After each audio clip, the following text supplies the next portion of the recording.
Hello everyone, welcome to UPSC IQ tab. Now आज की इस वीडियो के अंदर will be starting with the pillar A1 A2। Now I hope कि आपने पहले 3 वीडियोस देख लिए होंगे जिसके अंदर हमने पिलर 1A1 को कंप्लीट कर लिया है। एंड मृणाल सर ने अपने टॉपिक्स के अंदर लेक्चर्स के अंदर जितनी भी इंपॉर्टेंट चीज़ें कवर कराई है वो सारी चीज़ें हमने पहले 3 वीडियो के अंदर कंप्लीट कर ली हैं। मूविंग हेड, आज हम पिलर A2 को स्टार्ट करने वाले हैं। That will be dealing with money supply and अगले कुछ वीडियोज़ के अंदर will be trying to complete it as nicely as possible. Starting with it, सबसे पहले लिक्विड प्रेफरेंस थ्योरी नाम की एक थ्योरी है जो कि जेएम कीन्स नाम के एक इकोनॉमिस्ट ने दी थी। वो ये बोलते हैं कि लोग जो है अपना सारा का सारा हमेशा बैंक में पैसा जमा नहीं कराते हैं, रादर कुछ पैसा वो कैश के फॉर्म में रखना पसंद करते हैं। उसके लिए 3 मेन कारण हैं। पहला है ट्रांजैक्शन मोटिव, मतलब डे टू डे खर्चों के लिए पैसा उनको चाहिए होता है, वो पैसा वो अपने हाथों में रखना पसंद करते हैं। सेकंड कहते हैं प्रिकॉशनरी मोटिव, इसका मतलब है कुछ पैसा इमरजेंसी के लिए हम लोग संभाल के रखते हैं। प्रिकॉशन में अगर कभी भी पैसों की जरूरत पड़ जाए तो उसके लिए प्रिकॉशनरी मोटिव के लिए कुछ पैसा रखते हैं। थर्ड है स्पेकुलेटिव मोटिव। सिंपल शब्दों में कहें तो अगर कोई पैसा मान लो कहीं पे इन्वेस्ट करते हैं, अगर अच्छे रिटर्न्स नहीं मिल रहे हैं तो कुछ पैसा वो लोग अपने हाथों में रखते हैं सो दैट अगर कोई बेटर अपॉर्चुनिटी मिले तो वहाँ पर वो पैसे को इन्वेस्ट कर सकें। These are the 3 main reasons या फिर मेन कॉजेस कि क्यों पैसा लोग कैश में रखते हैं। नाउ अमाउंट ऑफ पैसा जो लोग कैश में रखते हैं that is inversely proportional to interest rate offered by the banks. अगर बैंक ज़्यादा इंटरेस्ट रेट पे करेंगे तो लोग कम पैसा अपने हाथों में रखेंगे और ज़्यादा पैसा बैंक में जमा कराएंगे। इन्वर्सली अगर जो मतलब बेसिकली जो बैंक वगैरह है अगर वो कम इंटरेस्ट पे कर रहे हैं तो ऑब्वियसली ज़्यादा पैसा हाथों में रखेंगे, और ज़्यादा इंटरेस्ट पे कर रहे हैं तो कम पैसा हाथों में रखेंगे। This is a very simple सा डिमांड। ऑलराइट, ना जो ट्रांजेक्शन डिमांड होता है, मतलब कितना पैसा आपके हाथों में है और कितना पैसे से आप ट्रांजेक्शन वगैरह करेंगे, that is directly proportional to inflation. Inflation एक ऐसी कंडीशन है जहाँ पर मार्केट के अंदर पैसा इंक्रीज हुआ है, ध्यान रखिएगा मनी सप्लाई इंक्रीज हुआ है। तो अगर मनी सप्लाई इंक्रीज होगा तो चीज़ों के दाम बढ़ जाएंगे, और दाम बढ़ जाएंगे तो ऑब्वियसली आपको अपने ट्रांजेक्शन करने के लिए, डे टू डे ट्रांजेक्शन करने के लिए ज़्यादा पैसा अपने हाथों में रखना होगा। सेकंड, अगर जीडीपी बढ़ेगी, वंस अगेन जीडीपी बढ़ेगी तो लोगों के हाथों में पैसा आएगा, मनी सप्लाई आएगी, वंस अगेन इन्फ्लेशन बढ़ जाएगा। इन्फ्लेशन बढ़ेगा तो फिर से सेम आपको ज़्यादा पैसा अपने हाथों में रखना होगा। मतलब कितना पैसा आपके पास ट्रांजैक्शन मोटिव के लिए है वो डायरेक्टली प्रोपोर्शनल है इन्फ्लेशन के, डायरेक्टली प्रोपोर्शनल है जीडीपी के, बट वो इनडायरेक्टली प्रोपोर्शनल है interest rate offered by the banks. यहाँ पर हमने ऑलरेडी देख लिया, मतलब अगर इंटरेस्ट रेट ज़्यादा होगा तो लोग कम पैसा अपने हाथों में रखेंगे, और इंटरेस्ट रेट कम होगा तो लोग ज़्यादा पैसा अपने हाथों में रखेंगे। मूविंग हेड, एक होता है स्पेकुलेटिव डिमांड। स्पेकुलेटिव डिमांड हमने यहाँ पर इसको ऑलरेडी देख लिया है, मतलब कि लोग बेटर जगह पर पैसा इन्वेस्ट करने के लिए अपने हाथों में रखते हैं।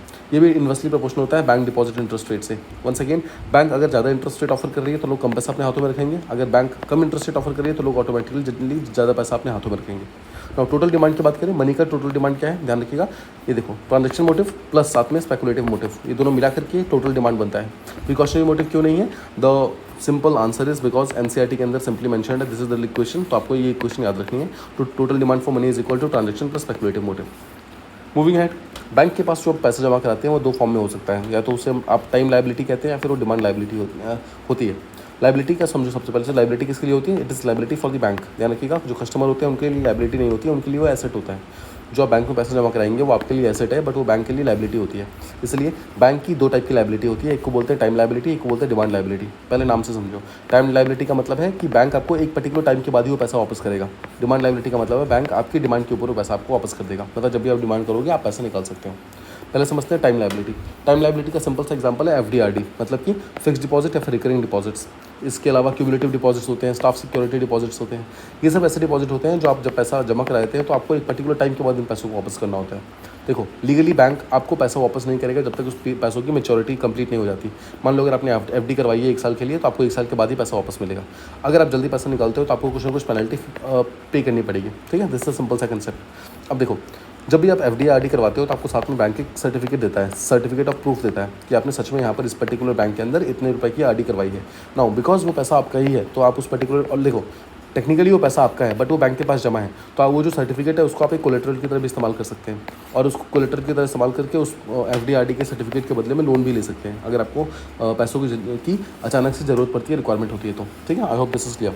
मूविंग हेड, पब्लिक ध्यान रखिएगा, ज़्यादा पैसा एफडी आरडी में डालती है, यानी कि टाइम लायबिलिटी में डालती है। क्यों? क्योंकि यहाँ पे इंटरेस्ट रेट बेटर मिलता है, और बैंक इंटरेस्ट रेट ज़्यादा क्यों देती है? बिकॉज बैंक के पास ये लंबे टाइम तक ही पैसा रहता है, तो ऑब्वियसली वो उन पैसों को सही तरीके से इस्तेमाल कर सकते हैं लोन वगैरह के लिए, and that is why bank को इससे फायदा मिलता है, इसलिए बैंक आपको ज़्यादा इंटरेस्ट रेट पे करता है। इसलिए लेस लिक्विड होता है। लेस लिक्विड क्यों होता है? बिकॉज आप उसको आसानी से निकाल नहीं सकते, अगर आप निकालने जाएंगे तो आपको पेनल्टी पे करना पड़ेगा, ठीक है। This is all about time liability of the bank. Moving head, बात करते हैं डिमांड लायबिलिटी की। डिमांड लायबिलिटी का सीधा सा मतलब है जब भी आप डिमांड करेंगे बैंक आपको पैसा देगी। सिंपल सा एग्जांपल है करंट अकाउंट, सेविंग अकाउंट्स। इसके अलावा डिमांड ड्राफ्ट हो गया, ओवरड्यू बैलेंस हो गया एफडी के अंदर। मतलब जैसे मान लो अगर एफडी है और अगर वो मैच्योरिटी उसकी कंप्लीट हो गई है, मतलब जितने साल की मैच्योरिटी थी अगर वो कंप्लीट हो गई है तो उसके बाद उसको ओवरड्यू बोलते हैं, मतलब अब आप पैसा कभी भी निकाल सकते हो। इसके अलावा अनक्लेम डिपॉजिट है, मान लो किसी पर्टिकुलर पर्सन के अकाउंट में कुछ पैसे बटे हुए हैं और काफ़ी दिन से उसको क्लेम नहीं किया है, तो वो बैंक का एसेट नहीं बन जाएगा, वो बैंक की लायबिलिटी ही रहेगी। और जब भी वो पर्टिकुलर पर्सन पैसा क्लेम करेगा तो बैंक को पैसा वापस करना पड़ेगा। ठीक है, सारी की सारी डिमांड लायबिलिटी बनती है। अब पब्लिक जो है अपना कम पैसा इस डिमांड लायबिलिटी में रखती है, क्यों? ऑब्वियसली यहाँ पर इंटरेस्ट रेट कम मिलेगा। टाइम लायबिलिटी में ध्यान रखिएगा, इंटरेस्ट रेट ज़्यादा मिलता है, बट डिमांड लायबिलिटी में इंटरेस्ट रेट कम मिलता है। और ये ज़्यादा लिक्विड है। ज़्यादा लिक्विड होने का सीधा सा मतलब क्या है? लिक्विड होने का मतलब ये होता है कि कितनी आसानी से आपको कैश मिल सकता है। तो डिमांड लायबिलिटी में जब भी आप डिमांड करोगे तो आपको कैश मिल जाएगा। तो टाइम लायबिलिटी लिक्विड नहीं है, क्यों? क्योंकि जब भी आप डिमांड करोगे तो आपको कैश नहीं मिलेगा, रादर जब आपकी मैच्योरिटी कंप्लीट हो जाए उसके बाद ही आपको कैश मिलेगा। ठीक है, उम्मीद करता हूँ आपको यहाँ तक समझ आ गया। मूविंग हेड, अब देखते हैं लिक्विडिटी ऑफ एसेट। ये एक इंपॉर्टेंट टर्म है। लिक्विडिटी ऑफ एसेट का मतलब क्या होता है? लिक्विडिटी ऑफ एसेट का सीधा सा मतलब है कितनी आसानी से आप अपने किसी भी चीज़ को, किसी भी एसेट को कैश में कन्वर्ट कर सकते हैं। देखो, कैश में कन्वर्ट करना इज द लिक्विडिटी, सिंपल। तो सबसे ज़्यादा लिक्विड क्या चीज़ होगी? सबसे ज़्यादा लिक्विड एसेट होता है कैश खुद ही, बिकॉज कैश को कैश में कन्वर्ट करना सबसे आसान होता है। आप 100 रुपये का नोट लेके जाएंगे, बदले में आपको 20 रुपये के 5 नोट्स मिल जाएंगे। So that is easily cash में चेंज हो जाता है वो।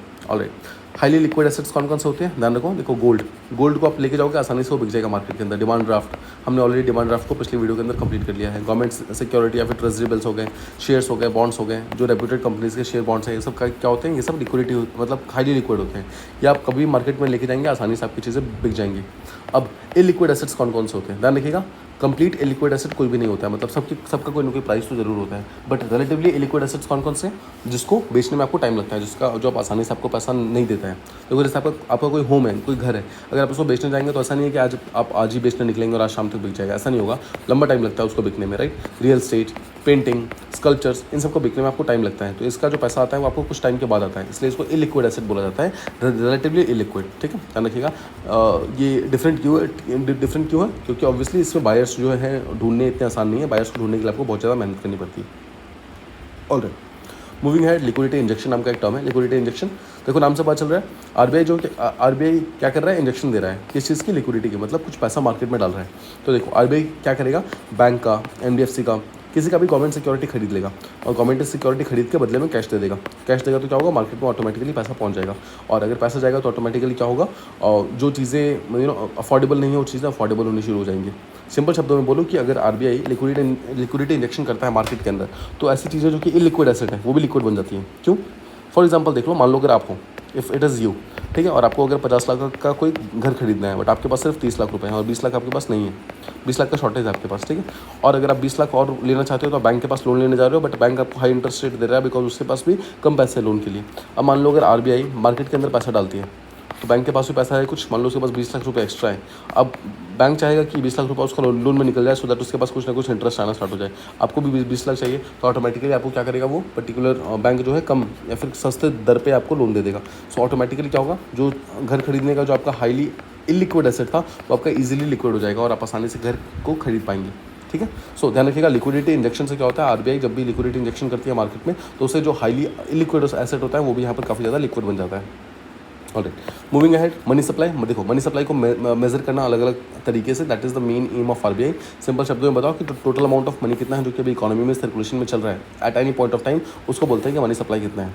और सबसे इंपॉर्टेंट देखो ध्यान रखना, M0 होता है, M1 होता है, M2 होता है, M3 होता है और M4 होता है।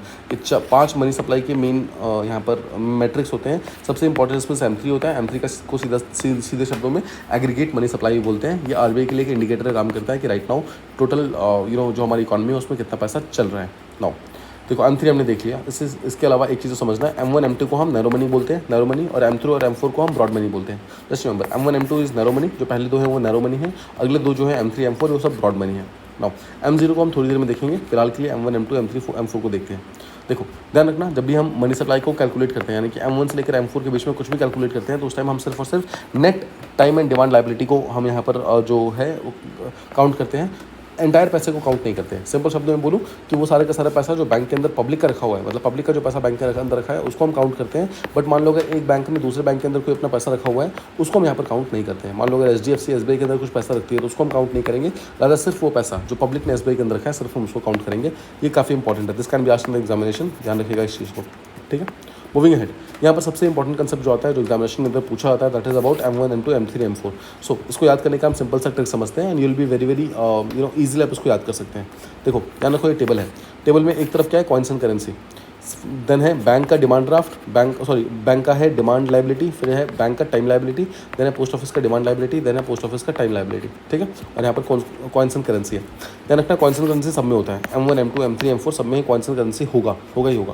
नाउ M1 की अगर हम बात करें तो M1 सिंपली बोलता है कि आपके हाथ में कितना पैसा है, मतलब कितना कॉइन्स एंड करेंसी हाथ में है, प्लस आप बैंक से कितना पैसा आसानी से निकाल सकते हैं। सिंपल, मतलब कितना पैसा आपके हाथ में और कितना पैसा आप बैंक से निकाल सकते हैं, ये दो जो मिलाकर आपके M1 बनाते हैं। तो M1 का मतलब क्या होगा, वो सारा का सारा पैसा जो किसी भी टाइम आप इस्तेमाल कर सकते हैं उसको आप M1 बोलते हैं, सिंपल शब्दों में।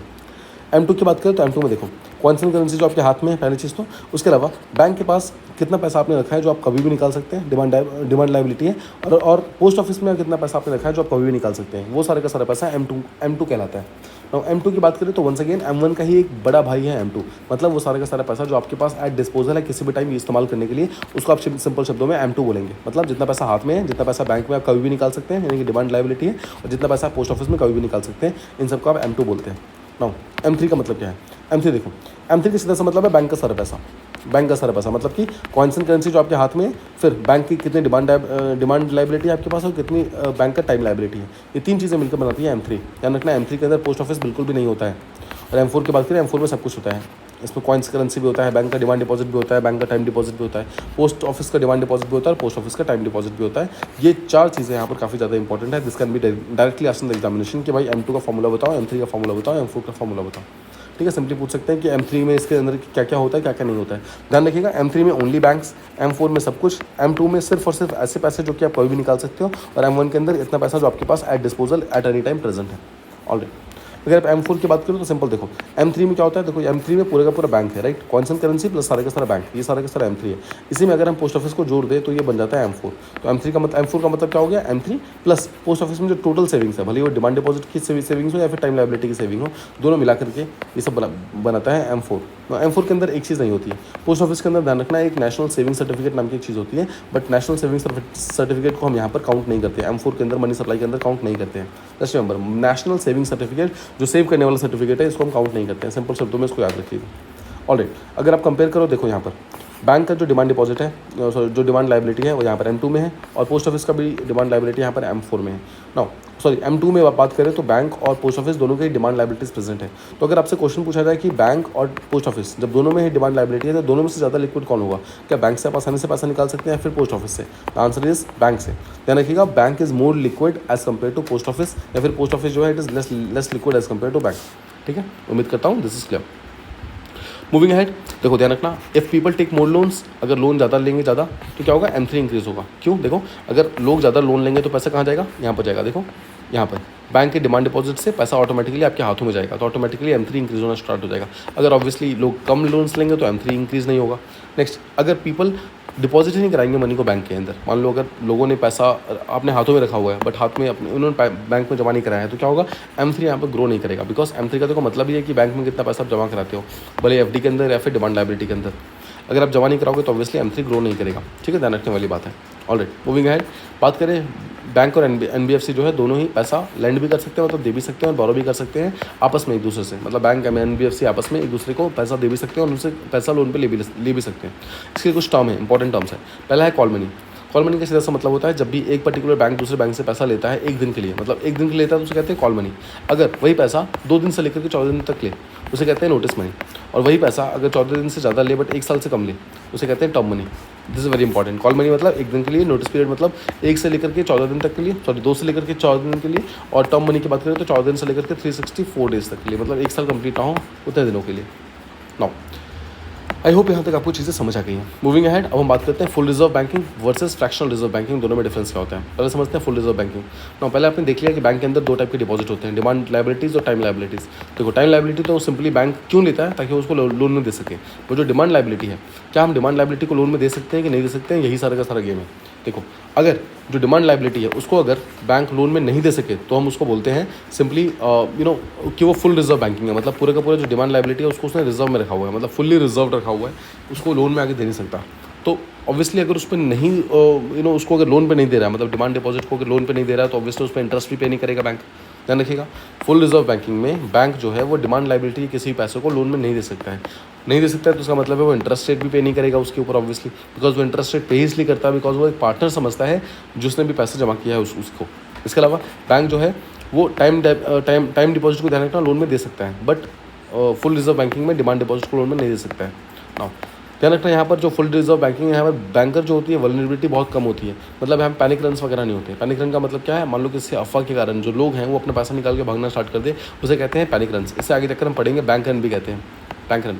Just remember, full reserve banking के अंदर डिमांड डिपॉजिट जो है वो लोन्स का होता है, ठीक है, मतलब डिमांड डिपॉजिट लोन को लेकर के, और जो बैंक जो है वो इंटरेस्ट रेट पे नहीं करेंगे यहाँ पर। This is very very important. Next है यहाँ बैंक की ability to help in economic growth बहुत कम होती है, बिकॉज ऑब्वियसली जो डिमांड लाइबिलिटी है उसके पैसों को वो लोन पे दे ही नहीं सकते।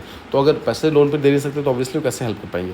This is very important. Moving head, second है fractional reserve banking. Fractional reserve banking जो है इंडिया ने उसको स्टार्ट कर दिया है। सिंपल शब्दों में देखो, बैंक जो है वो दोनों चीज़ें देता है, डिमांड लाइबिलिटी और टाइम लाइबिलिटी दोनों को ही वापस करता है, दोनों को ही देता है एज लोन की तरह, और ऑब्वियसली ज़्यादा वल्नरेबल होगा। बिकॉज देखो, अगर कोई टाइम लाइबिलिटी को दे रहा है तो ठीक है, बट डिमांड लाइबिलिटी को अगर कोई भी लोन की तरफ दे रहा है तो ऑब्वियसली उसके खुद के पास इतना पैसा होना चाहिए कि वो डे टू डे रिक्वायरमेंट्स को कंप्लीट कर सके, उसको मीट कर सके। This is very very important. तो ऑब्वियसली जो फ्रैक्शनल रिजर्व बैंकिंग है वो ज़्यादा हेल्प करता है यहाँ पर इकोनॉमिक ग्रोथ के अंदर as compare to full reserve banking, ठीक है। नाउ मूविंग अहेड, अब हम बात करते हैं मनी सप्लाई की। देखो, मनी सप्लाई ध्यान रखिएगा, मनी मल्टीप्लाई करता है, तो उसको एक कंसेप्ट पता है मनी मल्टीप्लायर का। मनी मल्टीप्लायर क्या होता है, देखो आरबीआई जो है सीआरआर का इस्तेमाल करता है, कैश रिजर्व रेशियो का इस्तेमाल करता है फ्रैक्शनल रिजर्व बैंकिंग के लिए।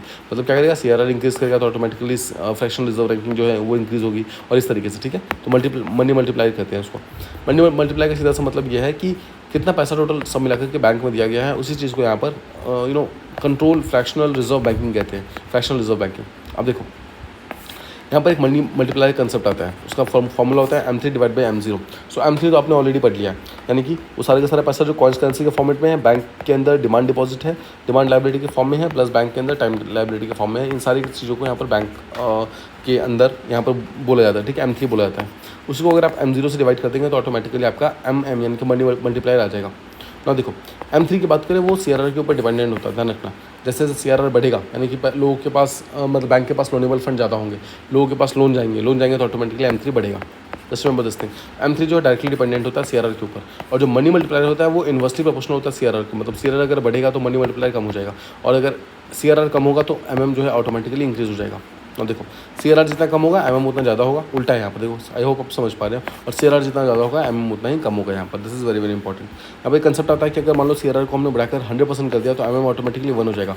मनी मल्टीप्लायर 1 का मतलब क्या है, अगर आपके पास इकॉनमी में 100 रुपये हैं तो वो 100 रुपये बन के ही घूम रहे हैं, मनी मल्टीप्लाई नहीं हो रहा है आपका, ठीक है, मतलब 1 है यहाँ पर, बिकॉज कोई पैसा यहाँ पर लोन में दिया ही नहीं जा रहा।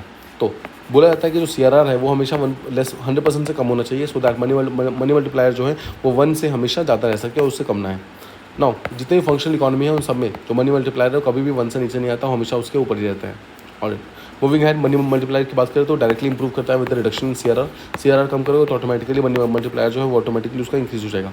इसके अलावा जो मनी का जो ये जो है ये इनडायरेक्टली इंप्रूव करता है इकॉनमी, डेवलप करती है, लोन का डिमांड हो जाए ऑटोमेटिकली इंक्रीज करता है, बैंकिंग पेनिट्रेशन ऑटोमेटिकली बढ़ता है, डिजिटल इकॉनमी बढ़ती है, यानी लेस कैश इकॉनमी प्रमोट होता है, फाइनेंशियल इंक्लूजन प्रमोट होता है। ये सब यहाँ पर मनी मल्टीप्लाई करता है, मतलब जैसे जैसे मनी मल्टीप्लायर बढ़ेगा वैसे ये सब चीज़ें ऑटोमेटिकली आनी स्टार्ट हो जाएगी। तो अगर आप बूम पीरियड की बात करें तो बूम पीरियड में क्या होता है, लोन की डिमांड ऑटोमेटिकली इंक्रीज हो जाती है। लोन की डिमांड इंक्रीज होने के कारण क्या होता है, ओवरऑल जो मनी मल्टीप्लायर है वो भी ऑटोमेटिकली इंक्रीज हो जाता है। अब आरबीआई क्या करती है, जब भी मान लो एक्सपेंशनरी पॉलिसी वगैरह लॉन्च करती है तो ऐसे टाइम में क्या होता है, मनी मल्टीप्लायर ऑटोमेटिकली इंक्रीज हो जाता है। और अभी अगर आप प्रेजेंट टाइम में देखो तो मनी मल्टीप्लायर ऑलमोस्ट 5 गुना है, मतलब जितना पैसा हमने करेंसी में छापा है उससे 5 गुना ज़्यादा पैसा भी सर्कुलेट हो रहा है इंडिया के आसपास में, ठीक है। So this is very very important. Now अगर इम्पैक्ट बात करें, इम्पैक्ट एसएलआर का इम्पैक्ट क्या है, यहाँ पर हमने देखा सीआरआर जो डायरेक्टली इम्पैक्ट करता है यहाँ पर मनी मल्टीप्लायर को, तो यहाँ पर एक्जैक्टली एसएलआर यानी कि स्टैट्यूटरी लिक्विडिटी रेशियो का यहाँ पर कंसेप्ट क्या आता है, ध्यान रखना। इम्पैक्ट क्या है इसका, तो it can be implemented in maths, मतलब पॉसिबल तो है। मनी मल्टीप्लायर जो है डिक्रीज होता है फ्रॉम 5.6 से लेकर 5.2 तक इन द लास्ट 2 ईयर्स, कुछ सालों में मनी मल्टीप्लायर डिक्रीज हो गया है। ऐसा क्यों हो गया, ऑब्वियसली कोविड के कारण डिक्रीज हुआ है, और मेन चीज़ ये है कि बहुत ज़्यादा पैसा यहाँ पर एक दूसरे के लोन्स के अंदर घूमा नहीं है, एंड दैट इज़ वाई ये पर्टिकुलर चीज़ यहाँ पर ऑटोमेटिकली रिड्यूस हो गया है। सो उम्मीद करता हूँ यहाँ तक आपको चीज़ें समझ आ रही है। देखो एग्जांपल देता हूँ, अगर सीआरआर यहाँ पर 4% है तो यहाँ पर 1/4 यानी कि 25% यहाँ पर क्या हो जाएगा, मनी मल्टीप्लायर हो जाएगा 25 टाइम्स। जैसे मैं बता हैं, लेकिन रियलिटी में ये सब नहीं हो पाता, क्यों, क्योंकि ऑब्वियसली लोग अपना सारा का सारा पैसा बैंकों में जमा नहीं कराते हैं, एंड दैट इज़ वाई उनका सीआरआर भले जितना मर्जी कम हो जाए बट उनका मनी मल्टीप्लायर जो है उतना ज़्यादा इंक्रीज़ नहीं होता है। अगर आप ओवरऑल बात करें तो मनी मल्टीप्लायर 2021 के अंदर 5.2 था, मनी मल्टीप्लायर 2021 के अंदर कितना, 2022 के अंदर कितना बन गया 5.1, मतलब रिलेटिवली स्टेबल है, बहुत कोई बड़ा जंप नहीं लिया है इसने। 2017-18 के अंदर एक रिपोर्ट आई थी, उसमें ये बोला गया कि जो मनी मल्टीप्लायर है इट स्टार्टेड डिक्रीजिंग, वो कम होना स्टार्ट हो गया due to lack of growth and loaning activities and slow down in economy. Overall economic slow down के कारण उसको क्या करना पड़ा, उसको बेसिकली अपने आप को हटाना पड़ा, मनी मल्टीप्लायर को बराबर आना पड़ा। ठीक है, जस्ट रिमेंबर दिस थिंग, ठीक है, ऑटोमेटिकली डिक्रीज हो गया, फिर से वो इंप्रूव हो जाएगा। Alright, so now will be talking about M0। हमने M1, M2, M3, M4 सब कुछ चेक कर लिया है, अब हम M0 के बारे में बात करेंगे। M0 का सीधा सा मतलब है, इसको हम रिजर्व मनी कहते हैं, फिर हाई पावर्ड मनी कहते हैं। देखो, हमने देखा था मनी मल्टीप्लायर का फॉर्मूला क्या है, M3 divide by M0। Just remember, M3 तो हमें पता है क्या होता है, अब M0 को देखते हैं। M0 हाई पावर्ड मनी है, इसका मतलब क्या है, देखो वो सारा का सारा पैसा, सिंपल वर्ड्स में वो सारा का सारा पैसा जो RBI के अंदर रखा हुआ है, जो RBI का पैसा नहीं है, ध्यान रखना, RBI में जिसने पैसा डिपॉजिट कराया है, ठीक है, जैसे अगर कोई पब्लिक ने डिपॉजिट कराया है, गवर्नमेंट ने कराया है, बैंक ने डिपॉजिट कराया है, वो वाला पैसा। फिर जितने भी नॉन RBI ऑर्गेनाइजेशन है उन सबके पास जो पैसा रखा हुआ है, और तीसरा जो अलग अलग बैंक्स हैं उन सबके वॉल्ट्स में जो पैसा रखा हुआ है, ये सब मिला करके M0 बनाता है। फिर से देखो, RBI के पास जो पैसा रखा हुआ है, जो उसका खुद का पैसा नहीं है वो, फिर RBI के अलावा जो बाकी ऑर्गेनाइजेशन है उनके पास जो पैसा रखा है वो, और तीसरा जितने भी बैंक्स वगैरह हैं उनके वॉल्ट में जो पैसा रखा हुआ है वो, ये तीनों मिला करके M0 बनाते हैं। ध्यान रखना, जब भी RBI का एसेट इंक्रीज होगा, RBI का एसेट साइड इंक्रीज होगा, तब तक M0 इंक्रीज होगा। सिंपल शब्दों में बस आप ये समझो, RBI जब भी पैसा प्रिंट करती है तो वो उसकी लाइबिलिटी होती है, मतलब उस पर्टिकुलर पैसों के बदले में उसको पीछे एसेट रखना पड़ता है। ठीक है, इसका मतलब क्या है, RBI उतना ही पैसा प्रिंट कर सकती है जितना एसेट उसके पास है। ठीक है, अब ये सारी की सारी जिम्मेदारी किसकी होती है, RBI के अंदर एक इशू डिपार्टमेंट होता है, उस इशू डिपार्टमेंट को यहाँ पर मेंटेन करना पड़ता है एसेट्स का एक लिस्ट। ठीक है, तो अब देखते हैं RBI का जो इशू डिपार्टमेंट है उसके अनुसार एसेट्स क्या क्या होता है। पहली चीज़, एसेट क्या क्या है, जितने भी रुपी कॉइन्स हैं, आप जानते हैं जितना भी ₹1 का नोट और साथ में जितने भी रुपी कॉइन्स हैं वो सारा का सारा कौन इशू करता है, गवर्नमेंट इशू करता है, बट गवर्नमेंट उसको खुद डिस्ट्रीब्यूट नहीं करता, और डिस्ट्रीब्यूट करने के लिए उसको RBI के पास देता है। नो, RBI के पास सारा का सारा पैसा आ गया, तो ये रुपी कॉइन्स किसके लिए एसेट्स हैं, ध्यान रखिएगा, इशू डिपार्टमेंट के लिए एसेट की तरह काम करते हैं। सेकंड, जो सारे के सारे गोल्ड का कॉइन होता है और गोल्ड के बुलियंस होते हैं। गोल्ड के बुलियन का मतलब क्या है, गोल्ड के बिस्किट, आपने देखे होंगे ना, एक गोल्ड के बिस्किट होते हैं कुछ इस तरीके से, जिसके ऊपर कुछ यहाँ पर मार्क्स वगैरह बने होते हैं। गोल्ड कॉइन्स और गोल्ड बुलियंस दोनों ही उसके एसेट्स होते हैं। इसके अलावा फॉरेन सिक्योरिटीज़ जो भी हैं, ठीक है, और इंडियन गवर्नमेंट सिक्योरिटी, ये सारी की सारी जो है RBI की एसेट्स हैं। नाउ RBI की लाइबिलिटीज़ क्या क्या है, पहली चीज़ तो वो सारे के सारे बैंक नोट्स जो RBI ने इशू किए हैं वो सब उसकी लाइबिलिटीज़ हैं, जैसे कि जितना करेंसी पब्लिक के पास है, दूसरा जितना भी करेंसी बैंक के पास रखा हुआ है उसके वॉल्ट्स के अंदर, और तीसरा जितने भी डिपॉजिट RBI के अंदर है, वही सेम चीज़ें जो हमने यहाँ पर देखी थी। ठीक, वो सारी की सारी चीज़ें यहाँ पर उसकी लाइबिलिटी की तरह काम करते हैं।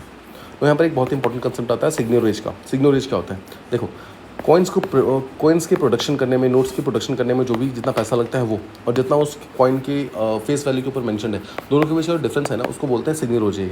ठीक है, सिग्नेचरेज क्या है, difference between the production cost of coin and the face value of the coin, दोनों के बीच का जो डिफरेंस है उसको हम कहते हैं सिग्नेचरेज। मूविंग अहेड, FRBM एक्ट 2003 क्या बोलते हैं, FRBM एक्ट जो है फिस्कल डेफिसिट के बारे में बात करता है, और बोलता है कि गवर्नमेंट को अपना फिस्कल डेफिसिट जो है कंट्रोल में करना होगा, कुछ रखना होगा, कितना रखना होगा वो इंपॉर्टेंट नहीं है, वो ध्यान रखना, कुछ अपना फिस्कल डेफिसिट GDP के इतने % के अंदर रखना होता है। और गवर्नमेंट जो है डायरेक्टली RBI से पैसा नहीं ले सकती है। सिंपल शब्दों में समझो, मान लेते हैं कि RBI जो है, ये मान लो कि गवर्नमेंट है, गवर्नमेंट को अगर अपना बजट डेफिसिट हो गया है, मतलब उसको ज़्यादा पैसा खर्च हो गया है, तो क्या वो सिंपली RBI से पैसा मांग सकती है, the answer is no. But हाँ, 2 कंडीशन में मांग सकती है। पहला, वो शॉर्ट टर्म में मांग सकती है, उसको हम क्या बोलते हैं, वेज एंड मीन्स एडवांसेस, यानी कि WMA। और दूसरा, कोई वॉर हो, डिजास्टर हो, ऐसे टाइम में जब गवर्नमेंट के पास पैसा नहीं है तो RBI से पैसा मांग सकती है। ये दो ही कंडीशन है। नो, यहाँ पर ध्यान रखिएगा, एक और कंसेप्ट आता है मोनेटाइजेशन ऑफ डेफिसिट। इसका मतलब क्या है, देखो अगर मान लो कभी भी अगर गवर्नमेंट जो है वो मान लेते हैं कभी भी अगर किसी भी टाइप की डेफिसिट में जाती है, तो क्या उस डेफिसिट को फाइनेंस करने के लिए, मतलब पैसा देने के लिए RBI और ज़्यादा पैसा प्रिंट करके गवर्नमेंट को दे सकती है, answer is no. FRBM act के अंदर इस चीज़ को मना किया गया है। सिंपल शब्दों में कहें तो FRBM एक्ट ने RBI को मना किया है डायरेक्टली गवर्नमेंट सिक्योरिटी को प्राइमरी मार्केट से खरीदने के लिए। गवर्नमेंट जो है वो अपनी गवर्नमेंट सिक्योरिटी को प्राइमरी मार्केट में बेचती है, उस चीज़ को RBI डायरेक्टली खरीद नहीं सकता है। RBI ध्यान रखिएगा, डायरेक्टली सेकेंडरी मार्केट में ही इन्वेस्ट कर सकता है, प्राइमरी मार्केट में इन्वेस्ट नहीं कर सकता है।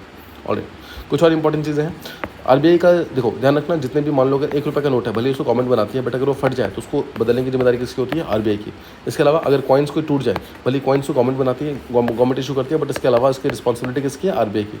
इसके अलावा जितने भी कॉइन्स होते हैं, जितने भी ₹1 नोट होते हैं, उसको बनाते कौन है, गवर्नमेंट, बट उसको बदलने की जिम्मेदारी RBI की होती है, ध्यान रखिएगा। नाउ क्वेश्चन कम्स, क्या गवर्नमेंट जितना चाहे उतना पैसा गवर्नमेंट सिक्योरिटी के थ्रू ले सकता है, आंसर इज नो। उसके ऊपर भी लिमिट लगाई है FRBM एक्ट ने।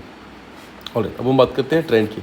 ट्रेंड क्या बोलता है? ट्रेंड बोलता है कि आरबीआई जब भी अपना सीआरआर को इंक्रीज़ करता है और पिछले कुछ टाइम में कैश रिजर्व रेशियो जो है उसको इंक्रीज़ कर रहा है जो आरबीआई है, उसके कारण बैंकर का जो डिपॉजिट है वो इंक्रीज़ हो रहा है। ऑब्वियसली देखो सीआरआर इंक्रीज़ करते हैं तो बैंक को ज़्यादा से ज़्यादा पैसा अपने उसमें रखना होता है, वॉल्ट में रखना पड़ेगा। उसके कारण M0 भी इंक्रीज़ होगा। यानी कि पिछले कुछ सालों में क्या हो रहा है, M0 लगातार इंक्रीज़ हो रहा है। सेकंड चीज़, मनी मल्टीप्लायर राइट नाउ हमारा 5.1 के आसपास में है, पहले 5.2 था, तो ध्यान रखना हमारा ऑलमोस्ट स्टेबल के आसपास में चल रहा है, कोई बहुत ज़्यादा फ्लक्चुएशन नहीं आ रहा है हमारे मनी मल्टीप्लायर के अंदर में। ऑलराइट, एक कंसेप्ट आता है करेंसी इन सर्कुलेशन, CIC के बारे में। CIC क्या है? देखो एक इंडिकेटर है जो चेक करता है कि कितना कैश अभी right now instrument cash as a payment instrument use हो रहा है हमारी इकॉनमी के अंदर। सिंपल शब्दों में समझे, कितना करेंसी भी सर्कुलेशन में है, मतलब कितना करेंसी हमारे मार्केट के अंदर घूम रहा है, उसी चीज़ को यहाँ पर चेक करते हैं। 2021 में ये पर्टिकुलर चीज़ डिक्रीज़ हो गया था। क्यों? बिकॉज कोविड आ गया था। कोविड के कारण हमारे डे टू डे खर्चे कम हो गए थे, उसके कारण हमने करेंसी का इस्तेमाल कम कर दिया था। 2022 में रशिया यूक्रेन वॉर के कारण फिर से एक बार जो करेंसी का चीज़ है वो डिक्रीज़ होना चाहिए था, पर ध्यान रखिएगा वो इंक्रीज़ हो गया। क्यों? बिकॉज याद करो, प्रिकॉशनरी मोटिव में लोग ज़्यादा से ज़्यादा पैसा अपने हाथों में रखते हैं, और ज़्यादा पैसा हाथों में रखते हैं तो ऑब्वियसली उनका पैसा करेंसी में जो है वो सर्कुलेशन में आता है, मतलब पैसा खर्च होता है। यहाँ पर एक और कंसेप्ट आता है velocity of money. Velocity of money का मतलब सिंपल सा मतलब है कि कितनी बार एक पर्टिकुलर नोट, मान लो 100 रुपये का नोट है, वो कितनी बार एक से दूसरे हाथ में जाता है, उसको कहते हैं वेलोसिटी ऑफ मनी। कितनी जल्दी जाता है और कितनी बार जाता है, उसको कहते हैं वेलोसिटी ऑफ मनी। ठीक है, ध्यान रखिएगा, जब भी पुअर पीपल है, पुअर पीपल के हाथों में वेलोसिटी ऑफ मनी हाई होती है, मतलब वो जल्दी जल्दी पैसा खर्च होता है। बट जो रिच लोग होते हैं उनमें वेलोसिटी ऑफ मनी काफ़ी लो होती है। ठीक है, इसके अलावा अगर बात करें, अगर मान लेते हैं कि लोगों ने, अगर ज़्यादा से ज़्यादा लोगों ने लोन लिया हुआ है, जैसे डेवलप्ड कंट्रीज़ में रहते हैं, आप जानते हैं डेवलप्ड कंट्रीज़ में लोन बहुत ज़्यादा लिया जाता है, उसके कारण वेलोसिटी हमेशा हाई होती है। बिकॉज वो लोन लेते हैं पैसा खर्च करने के लिए, मतलब किसी न किसी चीज़ के लिए लेते हैं, जिसके कारण जब भी पैसा खर्च करते हैं तो ऑटोमेटिकली हाई वेलोसिटी हो जाती है। और ध्यान रखिएगा, जब भी इकॉनमी में बूम का पीरियड आएगा, मतलब जब भी इकॉनमी में तेज़ी आएगी, तब तक वेलोसिटी ऑटोमेटिकली हाई हो जाएगी। ऑलराइट, सो उम्मीद करता हूँ यहाँ तक आपको सारी चीज़ें समझ आ गई है। नेक्स्ट वीडियो के अंदर will be trying to start with the monetary policy. यहाँ से मॉनेटरी पॉलिसी स्टार्ट करेंगे, यहाँ तक कि आई होप, उम्मीद करता हूँ आपको सारी चीज़ें प्रॉपर्ली समझ आ गई है। I hope you are understanding all the concepts जो कि मेंशन्ड है हमारे मृणाल सर के नोट्स में। अगर आपको कोई भी डाउट है तो please mention them in comment boxes, I will try my best to solve them as soon as possible. Stay tuned for the next video. Thank you so much for listening.